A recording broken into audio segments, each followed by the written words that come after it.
Kas hea paarisuhe on võimalik? Jah, et kas on hea paarisuhe võimalik? Mis sa arvad? Kas on väga hea paarisuhe võimalik? Kas hea paarisuhe on võimalik? Selline küsimus. Nii meile kui teile. Ja meie arvame, et on. Me arvame, et väga hea paarisuhe on võimalik, kuna me oleme ise avastanud, et see on võimalik. Ja tavapäraselt millegipärast mõeldakse, et hea suhe saaks üldse tekkida, siis seal peavad olema mingid tüüpi sellised eeltingimused, mis peavad kindlasti olema täidetud. Ja üks nendest on selline ka, nimetame seda roosa prilli fenomeniks või millekski sarnaseks. Võivad olla ka sinised prillid või pruunid prillid, et olenevad, kuidas kellele mingisugused prillid meeldivad. Ei pea olema pruunid, ei pea olema pruunid, võivad olla väga pruunid, ei pea olema roosad. Aga kas nad on vajalikud? See on hoopis teine küsimus. Jah.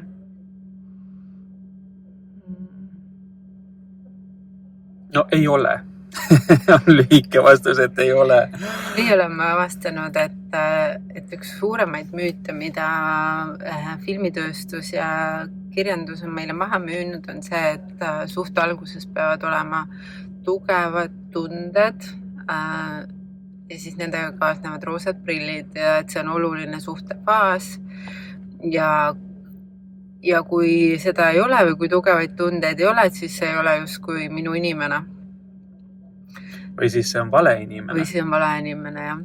Et meie oleme avastanud, et see on müüt, sellepärast, et läbi meie enda kogemuse ja tegelikult mida rohkem oleme teiste selliste teadlikuma paaridega arutanud või rääkinud sellel teemal, siis tuleb välja, et nii mõnedki neist on läinud paari suhtesse hoopis kainest kohast, palju kainemast kohast, kui seda meile on õpetatud, et kuidas peaks olema. Ja meie suhe algas ka üsna kainest kohast selles võtmes, et tõesti me ei kogenud ulmeliblikaid või sellist ülepea kaela armumist ja tugevat magnetismi. Meie see kokkupuutepunkt oli hoopis teises kohas, tegelikult teadlikkuses, teadvusruumides ja see oli see, mille kaudu me hakkasime vahel rohkem siis suhestuma ja tegelikult läbi mille me hakkasime teineteisele lähemale jõudma. Ja me oleme tänaseks olnud koos peaaegu 5 aastat ja me saame öelda, et rohkem nagu 50 aastat. Aeg on siin nagu väga selline vaieldav, aga igal juhul ma arvan, et saan öelda, et me ei ole olnud kunagi rohkem armunud. Kui me praegult oleme. Kui me praegult oleme, jah. Nii, et see on vastupidi hoopis ajas kasvanud läbi meie kogemuste, mitte ei olnud alguses. Ja just läbi nende valikute, nendes keerulistes hetkedes, et kas me pühendume sellele, et me tahame üksteisele truud olla, üksteist austada, leida nendes kitsaskohtades need väljapääsud või teine võimalus oleks neid hetki siis ära kasutada teineteise süüdistamiseks või lahku kasvamiseks, oleks õigem öelda. Ja me oleme näinud, et need on just need kohad, kus saab kokku kasvada, teades, et vahetevahel on võib-olla ka ebamugav, sest meil mõlemal on ikkagi mingisugune selline pärand, kas ta on siis lapsepõlvekodu pärand või kooliajastu pärand või üleüldised mingisugused ühiskondlikud sellised arvamused, mis on ikkagi, või eelarvamused oleks õigem nimetada, mis on sisse pääsenud kuidagi ja mis on siis kujundanud meie arusaamu, et kuidas asjad võiksid olla või kuidas teatud hetkedes käituda ja nii edasi, aga see kõik ei ole relevantne. See, mis on oluline, on see, kuidas me pühendume üksteisele, soovides koos mõista ja lahendada neid hetki või neid kohti, mis nii või teisiti tee peal ette tulevad. Need nii või teisiti tuleb, neid ei saa vältida ja neid ei peakski vältima, sest me oleme hakanud ka mõistma, et just need on need kohad, mis annavad meile selle tugevuse, mille najalt me saame ehitada kuningriiki või sellist tulevikku, mida võib-olla me siiamaani veel kogenud ei ole. Aga kõigepealt peab läbi nikerdama või läbi tulema teatud keerukustest ja lõppkokkuvõttes see ei olegi nii keerukas. Ja mis on üllatav, on see, et see lähedus, mis saab tekkida, kui otsustada, et me teeme selle läbi. See on rohkem nagu otsustamise küsimus, mitte mingisuguse õnne või saatuse ja isegi mitte teadmiste küsimus, sest ega meil ka ju ei ole olnud kõikide asjade jaoks nii-öelda eelteadmisi või teadmisi, kuidas midagi lahendada, vaid need sünnivad vahest ka läbi valude. Teadmised võivad vahest sündida ka läbi valuda, aga see ei tähenda mitte midagi. See ei ütle meie kohta mitte midagi, ei eraldiseisvalt ega siis ka koos olles. Ja kui tulla tagasi selle juurde, et kuidas siis toimub see armumise protsess või mis siis tegelikult nagu paneb südant avanema ja armastama, on see, kui sa näed oma partnerit valukohtadest või kriitilistest kohtadest läbi tulemas ja armastusse jõudmas. Ehk et ma kunagi 9 aastat tagasi tatoveerisin enda käsivarrele sellise lause, mis on ladina keeles amor vincit omnia, mis tähendab siis armastus võidab kõik. Ja ma tegin seda sellepärast, et ma nägin ära juba selles hetkes ühe väga sügava tõe, et tõepoolest, mis iganes olukord on, mida sa oma elus face'id, siis sealt lahendus on armastus. Ja paari suhtes ma märkan seda, et iga kord, kui me ragistame ja läbi ragistamise jõuame teineteise mõistmiseni, toome ruumi teadlikkuse ja sellise, ma tahaks öelda, kõrgema südameeetika põhjal sellise nagu inimlikkuse, siis tuleb see armastus sinna ruumi nagu iseenesest ja kasvab. Ehk et armumine või armastus sellel hetkel, kui sa saad inimesega kokku, mis siis toimub, kui sa saad inimesega kokku, sa koged mingit äratundmist, mis siis tugevamate magnetismide puhul suure tõenäosusega on loodud selle jaoks, et sa jalutaks sellest inimesest mööda, et sa saaksid sealt oma mingid kogemused. Aga see ei ole see sagedus, mis määratleb ära selle, et kas sa pead selle inimesega olema koos ja koos elama või teda endale partneriks valima. See partneri valik peaks tulema tegelikult mõnes mõttes ikkagi kaine koha pealt ja läbi mõne ajase studeerimise ja läbi ajas teineteise tundma õppimise. Ehk et armastust, see on ka kuidagi ekslik, et seda justkui antakse edasi niisuguse nagu kamaluga või 2 kamaluga antakse ette ja siis seda mingi ports ja siis aja jooksul see nagu kuivab kokku või saab läbi. Et kuidagi on nagu selline arvamus, et alguses on seda palju ja siis ta justkui nagu tüki haaval siis väheneb.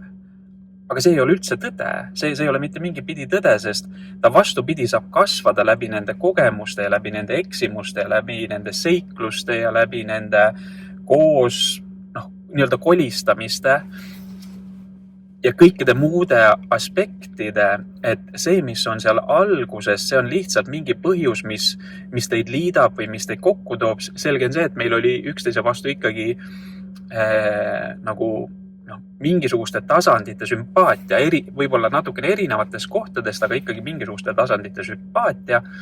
Ja see viis meid järgmisesse kogemusse ja järgmisesse kogemusse ja järgmisesse kogemusse ja iga kogemuse kaudu või ajas siis nende erinevate kogemuste kaudu on saanud kasvada see külgetõmbe nagu see gravitatsiooni või see magneti nagu suurus. Ja mis on kõige ägedam selle juures, on see, et me oleme aru hakanud saama või nägema seda väga siis spetsiifiliselt, et mida rohkem me üksteise peale suuname seda valgust ja tähelepanu enda sees sellisel viisil, et ma näen seda inimest, ma näen, kes ta on, ma näen teda nii varjus, ma näen teda valguses, ma näen teda kõikides tema komplikatsioonides ja võib-olla ka kõikides nendes osades, mis ei olegi võib-olla kõige meelepärasemad, aga ma aktsepteerin teda näha selles valguses, kes ta tegelikult on, mis tema sees on, mis tema sees tahab välja tulla, mis seal veel on. Sest kohe alguses ei olegi kõike võimalik näha. Need asjad saavadki lahti rulluda rahulikult aja jooksul erinevates kohtades ja selle läbi see armastus, see tõeline armastus või see tegelik armastus saab kasvama hakata. Ja tead, ma praegu siin sinu taustal nägin sihukest asja, et kui ühesõnaga see magnetism, ütleme see õige armastuse, õigeks, siis ütleme niimoodi, et see manipulatsioonivaba puhas armastussagedus, mis kasvab ja muutub magneetiliseks, muutub vastavalt sellele, kui palju vastandumisi on toodud valgusesse ja armastusse. Ehk et kui paljud vastandumised teil oma vahel on lõppenud sellega, et te jõuate armastusse ja teineteise nägemisse versus see, et te ei jõua sellesse kohta ja panete selle teema lukku või matate maha või jätate lahendamata. Ehk et kõik need kohad, kus tekib konflikt, on tegelikult paarile kasvukoht ja sulle endale kasvukoht ja sulle endale arenemise koht hingena ja ka tervenemise koht. Ja nüüd, kui partnerid on koos ja lähevad või kogevad palju vastandumisi, süüdistavad teist ja otsustavad neid mitte lahendada vastupidi hoopis sellepärast laiali minna, et nii palju vastandumisi oli, siis tegelikult see suhe justkui ei ole oma eesmärki täitnud. Ehk et nende vastandumiste kaudu toimub metsik kasv ja kui nendest tulla õigesti ja teadlikult läbi, siis need toovad teid lähemale teineteisele ja rohkem kokku sügavamasse armastusse, sest et need vastandumised on lahendatud armastusse jõudmisega. Et seal on väga otsene seos sellega. Ja võib-olla siin on hea korraks täpsustada või täiendada, et mida me mõtleme sõna vastandumine all. See on mingisugune koht, kus me mingil põhjusel ei näe üksteist. Ehk siis on kas mingisugune kiht on ees või mingisugune programm töötab, mis tekitab segadust, mis ei ole päris ehe või autentne või tekitab pinget. Ja ei ole selline südame tõde, vaid vastupidi on frustratsioon millestki. Või see nagu põhimõtteliselt see väljendub selles, et sa võib-olla mõtled mingeid halbu mõtteid oma kaaslase suhtes või sa suhtud temasse halvasti, ta või ta ajab sind närvi, trigerdab sind, midagi pinda, midagi teeb haiget. Need on need nagu päris elu kogemused, millest see väljendub, see vastandumine. Ja tavapäraselt, mida me oleme näinud, et seal on mingisugune kiirustamine kiirematel eluperioodidel või kui on palju käsil, kui tekivad stressisituatsioonid, siis kui teine inimene ei ole sama biidi peal, on väga lihtne etteheiteid teha ja nii edasi. Ühesõnaga neid variatsioone, kust me võime vastandumisse minna, on hästi palju. Aga mida rohkem me oskame neid läbi näha ja aru saada, et seal ei olegi vaja tegelikult vastanduda mitte millegiga, vaid vastupidi, me suudame rohkem mõista, aktsepteerida, andestada. Aktsepteerimine on ikkagi selline võtmesõna, et vastu võtta seda, mis on ja lubada sellel olla, mitte teha seda valeks, vaid lubada selles hetkes olla, sest tõenäoliselt seda millekski vaja, siis läbi selle saavad tulla kingitused, mida me ei oska ealeski ette näha. Nagu neid ei ole võimalik ette kujutada, sest nad saavad avaneda alles siis, kui on teatud tüüpi turvaruum loodud ka selliste vastandumiste või ebakõlade keskel. Ja see on see koht, kus terve paari suhe elab. Olenemata sellest, mis toimub või ei toimu, me ikkagi leiame selle kesktee ja me tuleme kokku ja me austame ja tähistame üksteist celebration, et me oleme koos ja et me oleme sellised, nagu me oleme ja et me loome täpselt neid asju, mida me praeguses hetkes loome ja et siin ei ole midagi nagu ette heita millegile, vaid vastupidi vastu võtta ja tähistada. Ja armastus saabki kasvada sellises ruumis ja siis ongi niuke magnetism, et mida kauem koos olla, seda paremaks kõik läheb, sealhulgas intiimne ja väga rahuldust pakkuv suguelu. Kõik need asjad on võimalikud, aga millegipärast see üldkultuur räägib just vastupidist, et kõik need head asjad on justkui alguses ja siis, kui see energia läbi saab, siis läheb selliseks niisuguseks nagu parajaks kolistamiseks ja nagu natukene mustaks või depressiivseks stsenaariumiks ja ongi nagu armastus läbi. Aga see ei pea üldse paika. Tüütuks ja igavaks. Ja et peab, et nüüd on kohustused või lapsed või mingisugused muud asjad, siis see ei pea üldse paika. Meile on esitatud täielikku nagu valeinformatsiooni kõige selle kohta, mis on tõene või mis saab tõene olla. Lihtsalt meile ei ole antud selliseid tööriistu või nagu arvamusi ja arusaami ja teadmiseid, kuidas seda teisiti teha. Ja selle koha pealt. Ma arvan, et on hea kutsuda teid, meil on plaanis teha üks lahe selline kursus, kus me anname edasi selliseid baastõdemusi, mis meid on tõesti palju aidanud. Ja me usume, et need aitavad teisi ka. Ja kui teil rohkem infot soovite saada selle kohta, siis siin video all on üks link, kus on selle meie suhteruumi sellised baastõdemused ja ka selle baaskursuse kohta natukene rohkem informatsiooni. Ja igal juhul roosad prillid oli see, mida ma alguses või millest me alguses rääkisime. Nende olemasolu ei ole määrav, ei ole on meie sõnum, vaid tegelikult saab määravaks hoopis see, millist tööd